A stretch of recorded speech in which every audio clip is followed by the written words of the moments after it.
Muy buenas a todos, a todas. Estamos en la primera edición del podcast 31192. Yo soy Pedro, educador de aquí del espacio joven 31192 Gaztegunea. Y para esta primera edición, bueno, tenemos a Iñaki Alemán y Alba García, dos jóvenes del Valle, que bueno, hoy el tema va a ser la psicología y bueno, nos van a contar mejor ellos que yo sobre dónde están trabajando y demás. Vale, bueno, yo soy Iñaki y soy psicólogo sanitario en una residencia de trastorno mental grave. Eso, y yo soy Alba, soy psicóloga interna residente, haciendo la residencia ahora mismo en el sistema público de salud y estoy en tercero de residencia y ahora mismo estoy trabajando en drogodependencias. Bueno, así un poco por romper el hielo, la psicología como tal, que es lo que os ha llamado la atención como para, venga, voy a estudiar psicología. Pregunta difícil. Sí, no sé, yo no sabría decirte, la verdad. Sí que me gustaba más como el ámbito de la salud y tal. Y no sé, la verdad que simplemente me llamó la atención. O sea, no había como un motivo así súper claro desde la infancia ni nada de eso. O sea, fue un poco improvisado, la verdad. Yo un poco parecido. Yo creo que tenía como muy claro lo que no quería, lo que no me gustaba. O sea, las ingenierías no me gustaban, la arquitectura no me gustaba, no sé, era también como salud, enfermería, medicina, psicología y fue un poco también así. Estamos todos un poco del gremio. Sí, sí. Bueno, yo también, viendo un poco desde mi punto de vista, que igual también me ha podido pasar, el tema de, joder, vais trabajando ya tiempo, sois dos personas jóvenes, ¿cómo se afronta igual esa primera vez? Como por vosotros, tanto como os ve igual la gente con la que tratáis, no sé, igual ese tabú de, bueno, estos jóvenes no van a saber ayudarme.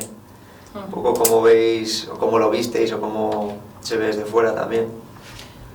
A mí me sigue pasando, no sé si a ti, pero Sí, bueno, también, sí. Esa sensación de verme todavía como muy joven, como un poco impostora de qué estoy haciendo aquí, me pasaba al principio y me sigue pasando. Yo llevo solo 2 años trabajando, entonces, ¿cómo se afronta? No sé, pues yo un poco desde la humildad de que al principio como tenía una sensación de tener que ser alguien o estar en un puesto en el que no estaba, no sé, no me correspondía y ahora sí que voy un poco como más desde la duda y desde, pues si no sé algo, pues digo que en este momento no puedo responderle, si me ven joven, pues sí, soy joven, eso es un problema para ti, no sé, como que me muestro un poco más humana con mis defectos, con mi juventud, con mis dudas. Y eso igual me ayuda más, pero sí me sigue pasando. Sí, yo parecido. No sé, la verdad que recuerdo como la primera vez ya trabajando, o sea, no prácticas, que la verdad que estaba bastante, no sé, me daba mucho vértigo todo, la verdad. Pero bueno, al final no te queda otra que un poco tirarte a la piscina y empezar ya pues, a pasar gente y hacer consultas y al final vas normalizando un poco todo, yo creo. Yo también, bueno, tuve la suerte en donde trabajo yo, que bueno, tengo una directora que también era, o sea, había sido psicóloga también y bueno, como que tuve también un poco ahí el respaldo, no sé, un poco te da esa sensación de seguridad de que, bueno, si la cagabas o había alguna duda, lo que sea, como que tenías ahí a quien preguntar y tal. Y eso, un poco desde lanzarse y tirar para adelante.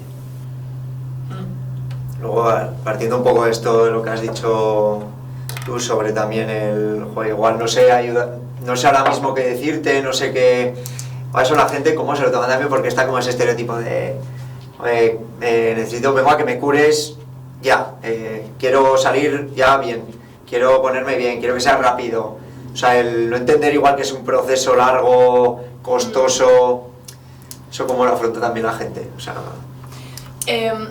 Yo como veo mucha diferencia entre la gente que lleva como más años en terapia en general, según el recurso donde estés y el paciente al que veas, pues hay alguno que pues lleva toda la vida como con ayuda y entiende más un poco cómo es esto. Pero la gente como que llega de primera salud mental, yo suelo como el primer día hacer como el enfoque de lo que es como la consulta, ¿no? Porque sí que está como ese estigma de voy y como un poco solucioname como todas mis angustias y mis malestares. Y muchas veces el contextualizar de que esto es un proceso, que es como un espacio para ti, para que te conozcas más, como para que podamos hablar y pensar sobre cómo mejorar las cosas y como quitarme yo de ahí, pues les da como su responsabilidad propia. Entonces el primer día como que intento como que se entienda que es un espacio seguro para ellos, pero que no van a venir y yo les voy a dar ninguna solución. Que eres una persona y no una máquina. Sí. Le doy un botón, te soluciono todos los problemas de tu vida. Sí. Sí, yo percibo también un poco esa diferencia entre la gente que realmente ha estado en terapia y que no, porque son muchas veces eso que comentáis, ¿no? Como esa petición de que casi como que dame la clave para solucionar todo esto, ¿no? Y eso realmente no existe, aquí estamos para trabajar herramientas y para que tú mismo seas capaz, ¿no? Pero luego aparte también, yo también por lo que me toca, yo creo un poco en mi trabajo, que bueno, también hay personas con igual menos conciencia del problema, con tema adicciones, tema todo esto, gente que igual está en esa residencia, pero no quizás porque sea consciente realmente de que tiene una dificultad y porque tiene que tratársela, sino más bien porque se le ha impuesto o porque, bueno, ha terminado ahí. Esa gente que tiene menos conciencia del problema es más difícil de acceder un poco por eso, ¿no? Parece que vienen aquí un poco más cerrados a no escucharte y eso, ¿no? Un poco la sensación de que a mí dime lo que tengo que hacer y ya está, o no te escucho, y bueno, la verdad que esa parte es más complicada también. Bueno, ahora tirando un poco también por lo que acabas de comentar del tema de los consumos, del no ser consciente, igual que hago aquí, ya que estamos aquí pues en un espacio joven y el consumo es realmente algo que está presente en los jóvenes, un poco cómo son esas sensaciones de inicio, o igual que es algo social y a ver cómo me puedo dar cuenta que tengo realmente ya un problema, un poco como ver cómo soy consciente de, joder, pensaba que esto lo tenía súper controlado y ahí va. Sí. Yo creo que una vez, o sea, nuestro trabajo, una vez te vienen a consulta, sí que es verdad que en mi trabajo donde estoy ahora mismo es voluntario, entonces tú vienes a pedir ayuda, aunque no quieras admitir como que los consumos están siendo un problema para ti, algún malestar tienes que te hace ir. Entonces ese trabajo previo, un poco de concienciación, se va trabajando en las sesiones, pero sí que yo creo que el primer paso de ir a consulta, cuando los recibimos ya hay como ciertas garantías de que me va a escuchar o que va a querer venir de alguna manera, ¿no? Y otra cosa es ya como lo que has explicado antes. Pero no sé, esa parte que has dicho tú como de darte cuenta de que está, lo de los consumos, de que está siendo un problema, yo creo que muchas veces, más que viendo que el consumo está sobrepasándote, yo creo que sientes como el malestar de por qué has ido a consumir, por qué no puedes dejar de hacerlo, por qué cada vez que tienes un problema con tu familia vas al consumo. Entonces que ese malestar sí que son capaces de percibirlo, quizás más que la parte del consumo. No sé si me estoy explicando. Sí. Yo también percibo mucho que también eso, yo en mi caso al final son usuarios que ya están en un punto muy avanzado, digamos, ¿no? de la patología o del patrón de consumo que tengan o lo que sea. Y habitualmente como que ellos son más conscientes igual de la afectación que ha tenido eso en su vida, pues a nivel familiar, a nivel me quedo en la calle, ese tipo de cosas que realmente luego en el momento específico de la capacidad que tienen ellos para controlar el consumo, no sé si me explico. Muchas veces ellos tienen más conciencia o más percepción de control de la que realmente tienen sobre esa sustancia, ¿no? Sí que veo que esto me ha afectado y que he llegado a un punto de mi vida en el que esto me supone un problema y también por eso estoy en tratamiento, pero no tengo la sensación de que yo por mi cuenta no sea capaz de controlarlo y de dejar de consumir. No sé si me explico un poco y si se entiende lo que quiero decir. Luego al final está todo como tan normalizado el fumar porros, hablando mal, fumar porros, el beber alcohol, el vapor ahora mismo, está todo como tan normalizado, el consumir de bueno, no pasa nada, esto tan socialmente aceptado que por eso también que hace que la gente no sea consciente de wow, hay un problema y tiene una repercusión bastante grave a la larga. Sí, yo veo eso sobre todo con el alcohol, no sé qué os parece y tal, pero o sea, el alcohol es la sustancia que más normalizada está. De hecho, pasa incluso que ellos no perciben como sustancia problema el alcohol. No sé si me explico, ¿no? Pues igual, no sé, hay unos controles de orina, por ejemplo, y no percibo que el alcohol sea una sustancia, ¿no? O sea, ya hilo directamente con pues, lo que llaman drogas duras, que bueno, también eso es otro tema. Pero bueno, sí que es cierto que al final está tan integrada en la sociedad, está tan, no sé, lo normalizamos tanto como un elemento más de socializar, de estar con la familia, con los amigos, que que es complicado, ¿no? Y luego al final me expongo a ello constantemente, ¿no? Voy a la calle, hay bares, hay gente bebiendo cervezas y bueno, yo veo sobre todo con el alcohol más diferencia, ¿no? Y esa dificultad de pasar de ese uso a abusar y luego a depender de ello. Sí, en mi caso también. O sea, en el centro donde estoy yo ahora mismo sí que es lo que más se ve, también por lo que dices que está en todos los sitios, es la legal y es la más fácil y la más barata muchas veces. Entonces sí que es verdad que en comidas familiares de Navidad, llegan San Fermines, llegan las fiestas de los barrios. Entonces el no consumir cuando tienes tanto alcohol alrededor es más complicado y al estar tan normalizado como quedas con tus amigos y tomarte un café a veces es hasta raro, ¿no? Sí. Entonces sí que es verdad que a mí me sorprendió cuando llegué al centro el ver que había tanto deterioro en el tema del alcohol. Yo sentía como que las drogas duras, que las has llamado tú, pero no, esa diferenciación como que no... pero bueno, sentía como que podían llegar a repercutir más como en las consecuencias más funcionales en tu vida, pero es que el alcohol como que medio arrastra todo. Y luego problemas físicos que yo he visto también a gente pues con el hígado, con los riñones, como también con parte cognitiva, como mucho deterioro, todo como mucho con el alcohol. Entonces, sí. Y luego también yo creo que es un poco la puerta de entrada a todo lo demás, ¿no? Cuando ya llego a esa dependencia ya paso a otras cosas, ¿no? Pero generalmente yo sí que veo como ese paso progresivo de empezando por el alcohol y luego ir pasando a otras cosas más complicadas.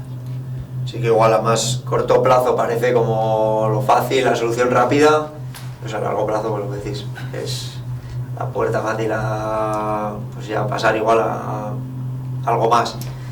Y bueno, eso también, yo creo que también puede llegar a generar como una frustración en las personas, ¿no? De decir, igual soy consciente pero no quiero serlo, o un poco esa idea de frustración de, no me estoy dando cuenta, pero sí, lo estoy intentando, pero vuelvo otra vez al principio, como igual algún consejillo así como para no salir del bucle, pero como pues igual esta gente que...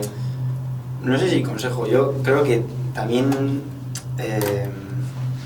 o sea, que se entienda esto, pero cada uno tiene su momento en el sentido de, es importante que seas consciente de que tienes un problema y que conozcas un poco a qué me voy a enfrentar con el tratamiento de una adicción, porque bueno, hay parte también bastante directiva y es complicado también para poder asumir todo eso, ¿no? Cuando la conciencia es parcial o, bueno, no estamos del todo conscientes de que realmente esto me está generando un problema y de que tengo que cortarlo, muchas veces, o yo por lo menos lo que veo es que acabamos, bueno, pues eso, habiendo problemas luego en el tratamiento a la hora de tomar según qué decisiones o hacer según qué cosas.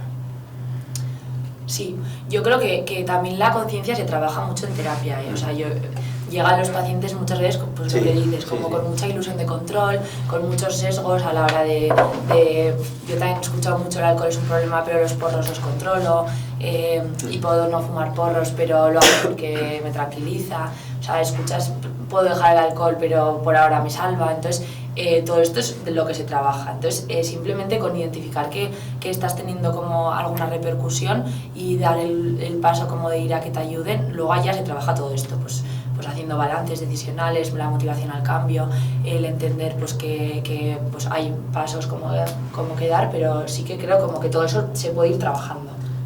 Sí, que son todos procesos, ¿no? Que al final es simplemente el dar el paso, buscar igual la ayuda y ya pues ir tirando. Y entender que, yo que sé, que las drogas en algún momento te han ayudado en algo, ¿entiende? O sea, entendiendo que la ayuda no es buena, pero entendiendo que en algún momento te han salvado de algo, aunque la ayuda sea muy disfuncional, y entonces cambiar ahora mismo esas drogas por una herramienta que te sea más eficaz es un proceso, ¿no? Entonces contextualizar como esa etapa en la que has vivido, en las que las drogas te han sacado de algo, que ese algo es lo que de verdad hay que trabajarlo y cómo hacer ese proceso como de tratamiento en drogas, pues eso, que es un proceso. Sí, que igual pasa más de ser igual una forma de placer a una vía de escape de algo que viene bastante más atrás. Al final yo creo que lo que dices, ¿no? O sea, no es una dicotomía de buena, mala, o sea, evidentemente es perjudicial, pero es importante entender lo que tú dices, ¿no? Un poco de ese balance decisional, que esto es malo, pero me ha estado sirviendo o me ha estado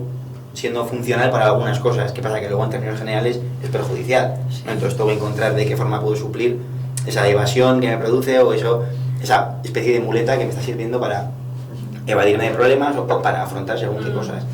Y eso muchas veces yo creo que a la persona en sí misma también le ayuda a conectar un poco o tener más compasión, porque también va ligada mucho a la culpa de no puedo parar esto y de no sé por qué me gasto todo mi dinero.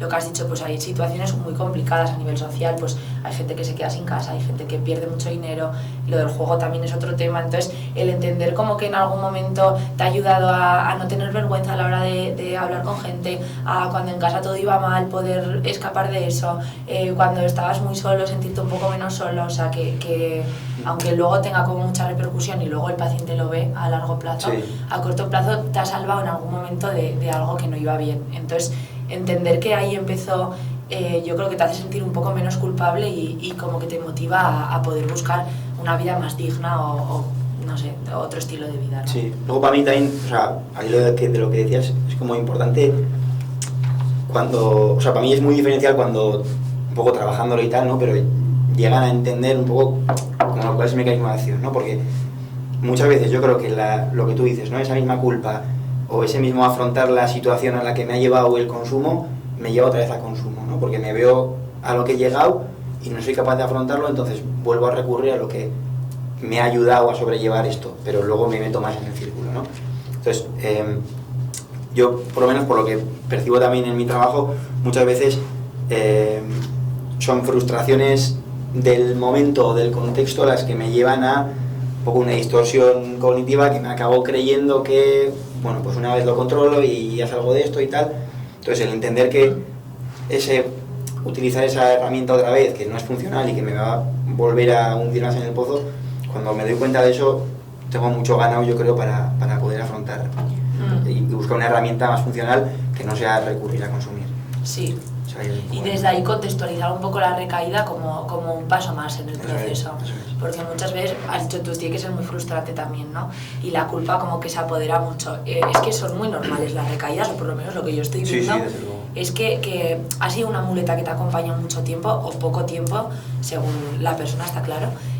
Pero es muy difícil de un día para otro, es un proceso largo en el que en ciertos momentos de tu vida igual necesitas como mucho acompañamiento, entonces puede haber recaídas y se vive como darle la vuelta y aprender un poco, pues qué te llevó en este momento a no poder hacer otra cosa, o ese craving que tenías, esas ganas de consumir, aquí porque pudiste y aquí no. Entonces se intenta como coger esa recaída un poco también desde el trabajo, ¿no? Sí, yo además creo que, o sea, bueno, nosotros como que enfocamos mucho cuando hay una recaída como vale, ahora ha pasado esto, entonces ahora es importantísimo frenar, ¿no? Porque esa recaída luego me puede llevar a más recaída, porque muchas veces hay como una sensación de he hecho un proceso que es complicado, consumo, fracaso absoluto, ¿no? Entonces esa sensación de fracaso es la que te lleva luego otra vez a recurrir a como un círculo de... ¿no? Entonces, tengo que entender que la recaída es, bueno, puede suceder, es parte del proceso, para que luego si recaigo sea capaz de cortar, porque cuando he recaído es más fácil que vuelva a recaer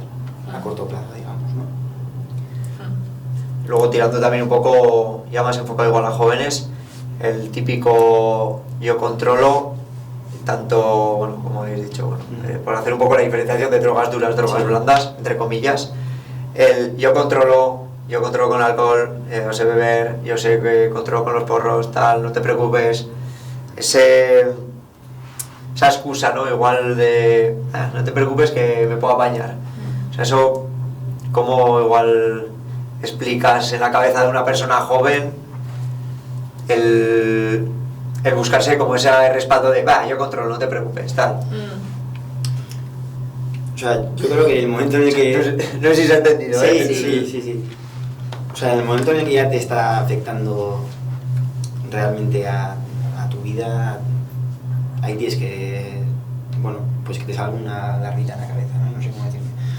Al final, cuando ha pasado muchas veces y me estoy diciendo constantemente que yo controlo y que no pasa nada, vamos a poner ahí un poco la alarma y ver realmente qué está pasando aquí.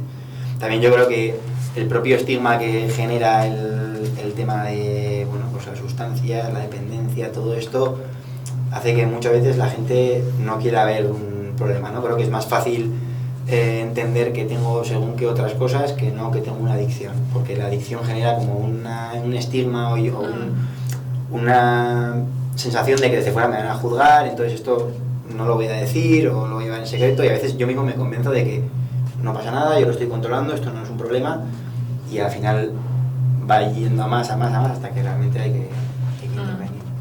Y un poco lo que has dicho tú antes también, que cada uno en su momento como que se va permitiendo aceptar, ¿no? Que yo creo que las defensas las tenemos todos en todo momento, en todos los ámbitos que nos rodean, o sea, siempre cuando hay algo que duele admitir te defiendes, y es una manera también de supervivencia, ¿no? Pues poner esa barrera, y esto por ahora no lo puedo tolerar.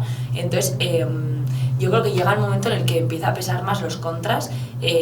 Ojalá ese momento llegue antes que más tarde, porque las consecuencias son diferentes, pero sí que es verdad que yo, como una persona que quizás, por la pregunta que dices de los jóvenes, pues si ves a algún amigo tuyo o tu hermano, yo que sé, alguien cercano que ves que igual se está sobrepasando, yo aconsejaría un poco el acompañamiento, desde un poco acompañar desde al lado, sin criticar mucho, porque muchas veces si confrontamos mucho cuando no lo quiere ver, es más fácil como que lo viva como un ataque. El rechazo, el encierro, y que así es peor, ¿no? Porque al final, cuando alguien percibe que está siendo atacado, al final hago lo mismo porque no tengo herramientas para suplir un poco esa, vamos a decir, carencia, no sé gestionar mis problemas, pero encima no os lo cuento porque sé que me vais a criticar, ¿no? Entonces al final acaba siendo peor, porque es una forma de protección natural, vamos a decir, ¿no? Que tus amigos lo vean, o tu familia, todo eso, y al final me acabo ocultando todo eso por miedo a que me juzguen. Sí, entonces yo creo que tú lo ves cuando estás preparado para verlo, la terapia te ayuda mucho en eso. Quizás pues en un momento en el que tengas más recursos tuyos o estés en un momento más estable de tu vida, te permites más decir, pues esto no va bien y voy a hacerle frente, y mientras no sea ese momento, si estás al lado, pues es algo como muy sufrido, porque ves que no están las cosas bien, pero a veces yo creo que si intentamos incidir mucho, puede salir peor, por ejemplo, o sea, pero eso en todo, como cuando ves a una amiga que en su relación de pareja no le va bien y ves que por ahí no, y si le confrontas mucho, pues a veces vas a conseguir como lo contrario. Entonces que sepa que estás ahí, que le puedas decir en algún momento, ojo, si necesitas algo, veo que esto te está, pero sin atacar demasiado. Sí, es tan importante el saber pedir ayuda, pero también el acompañar para que sepan pedir la ayuda, no el ir a atacar directamente, joder, te estás pasando con los porros, bueno, no haces más que fumar, tal. Siempre desde fuera, desde el cariño, realmente, por eso con buena intención, pero saber un poco, personas se cierra un poquito y está atacada, y al final luego... O sea, como genera hasta más rechazo, pues no me rayes más, y cuando sale el tema lo esquivo. Y entendiendo que nadie busca, estando bien, una adicción porque sí, o sea, nadie busca gastarse todo su dinero en esa sustancia, nadie busca pues aislarse, estar todo el día bajo los efectos, o sea, acompañar desde otro punto, ¿no? Porque las consecuencias luego sí no, pero bueno, sí. Bueno, ya, a ver, para hablar un poco de toda la psicología es imposible, pero ya cambiando un poco de tema y cerrando el tema del alcohol, con esto de pues el saber acompañar, el pedir ayuda, el saber cómo acompañar para que puedan pedir ayuda. Cambiando un poco de tema también, vosotros como profesionales, ese estigma también un poco dentro de la juventud, bueno, y ya de la población en general, el miedo ese de, oye, voy al psicólogo. O sea, ¿a qué se debe ese estigma de dar, no sé, que te dé tanto rechazo que la gente sepa que vas al psicólogo? Que yo creo que cada vez menos, sí, pero que aún así sigue dando como mucho, no sé, como mucho respeto. Yo creo que viene un poco ya de la sociedad en sí, pienso que es más fácil o menos juzgado un problema físico que un problema psicológico, porque parece como que si el problema es físico, o si hay vamos a decir, el problema radica en algo físico, como que la responsabilidad no es tuya, ¿no? Parece como que, bueno, me ha pasado y ya está, y soy una persona que ha sufrido esto y un poco soy una víctima de todo esto, ¿no? Parece que cuando es algo psicológico, psiquiátrico, pienso, no lo sé, igual es una percepción mía, pero creo que desde fuera mucha gente tiende más a verte como alguien raro, alguien diferente, como que, bueno, como que no comprenden de la misma forma que una enfermedad física una patología psicológica, ¿no? Pienso yo.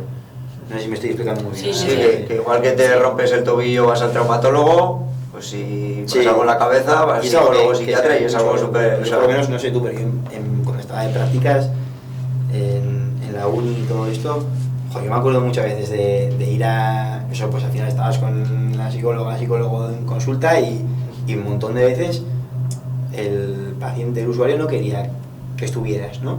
Y eso lo hablas con gente que ha estudiado medicina igual y no pasa tanto, porque, bueno, no hay tanta vergüenza a, pues tengo una patología y es salud mental, ¿no? Pienso. Sí. Sí, yo creo que afortunadamente está cambiando, de cuando la época de nuestros gurasos, ¿no? Que yo me acuerdo cuando yo a mis tíos les decía, estoy estudiando psicología, un tío mío me dijo, ¿para qué? Y yo, bueno, ¿cómo para qué? Entonces sí que veo que la conciencia, o sea, a nivel social está eso cambiando un poco y se está haciendo un trabajo. A mí me parece muy enriquecedor mirarte a ti mismo, sea en terapia y sea donde sea.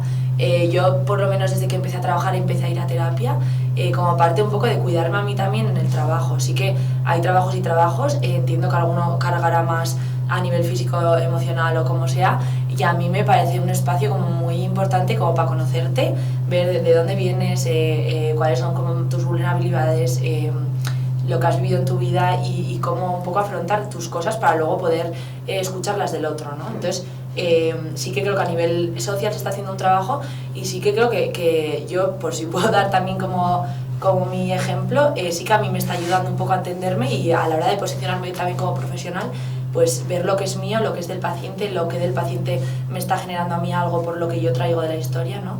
Que muchas veces se mezcla, ¿no? De que no percibes, yo por lo menos, no percibo igual a todos los pacientes, ¿no? Entonces hay alguno que te remueve más, hay alguno con lo que te vas a casa y yo me sigo acordando. O sea, durante los 3 años yo he visto a mucha gente porque voy rotando mucho por unidades, entonces ves a muchísimos pacientes y tengo de los que me acuerdo muchísimo y de vez en cuando digo qué tal estará. Y por algo mío es, que no es solo por cómo es él, sino por cómo soy yo, lo que yo he tenido en mi vida. Entonces a mí me ha ayudado mucho tener un espacio para mí y poder como entenderme mejor a mí, para poder entender al otro y sobre todo para poder como gestionar lo mío. Entonces, no sé, desde ahí yo creo que se está haciendo un trabajo un poco social y ojalá se siga haciendo, porque sí que me sigo encontrando a gente pues que prefiere que sus padres no sepan que está ahí. Bueno, pues el estigma que va a haber y que esperemos que cada vez menos. Sí, hay mucho estigma. Yo también un poco llevado en mi entorno, se percibe mucho gente que no quiere que mi círculo sepa que estoy ahí, ¿no? Que estoy yendo a tratamiento. Bueno, al final realmente si lo enfocamos un poco desde donde lo decíamos antes, si el problema fuera otro no te daría esta vergüenza, ¿no? Entonces algo tenemos ahí que darle un poco vuelta y yo creo que es más a nivel de sociedad. Sí que es cierto lo que dices, que para mí ha habido muchos avances y va a seguir habiéndolos porque todo, o sea, yo creo que tiene que tender hacia la normalización por su propio peso, porque bueno, cada vez más gente acude y cada vez está más normalizado y cada vez se va viendo más que realmente es útil y funciona. Ya un poco ya más a modo de cierre sobre el tema de la psicología, así ya para cerrar también un poco vosotros, ¿cómo o qué le diríais igual a alguien que ahora mismo lo está pasando mal, así más que algún consejo que le diríais o que no sé, algo que creáis que joder, o sea, no sé, pues yo qué sé, pues yo, por ejemplo, desde mi punto de vista del trabajo social y tal, llevándolo a mi ámbito, sí que veo que hay muchísima desinformación de todos los recursos que hay y la gente creo que puede pedir o ir a sitios que necesitan y no saben que existen. O sea, yo eso es algo que sí que desde mi punto de vista, desde el trabajo social, sí que es algo que diría, joder, busca porque hay y esfuérzate porque hay 1000 cosas para 1000 temas. Yo imagino que el psicología igual va un poco también de la mano. Sí, bueno, en primer lugar, eso, ¿no? Lo que decíamos antes, que es el darte cuenta en primer lugar de qué me está pasando, porque muchas veces noto que estoy mal, pero no sé qué me está pasando. Y luego, pues pedir ayuda y normalizar todo esto, ¿no? Al final, también es verdad que no soy de la opinión de que todo el mundo tiene que ir al psicólogo. Creo que es una herramienta que está muy bien para el que la necesita. Pero bueno, si percibo que estoy mal, que algo pasa, que, bueno, pues que no estoy afrontando mi vida como debería o disfrutándola como debería, o bueno, toca algo ahí que no está bien, voy a pedir ayuda, voy a informarme, voy a buscar porque hay recursos y realmente hay viabilidad para tratarlo, yo creo. Sí, y lo que dices es que hay muchísimos recursos. O sea, yo no sabía que había tanto en la red. Claro, yo estoy en lo público. También, bueno, eso. Entonces, yo sentía como que estaba, lo privado es otra cosa, ¿no? Tú vas a tu consulta y ya está. Pero en lo público no sabía que había tanta red en Navarra, en otras comunidades también, con tanta como o sea, con tantas cosas en las que puedes encajar y te pueden ayudar de una manera o de otra.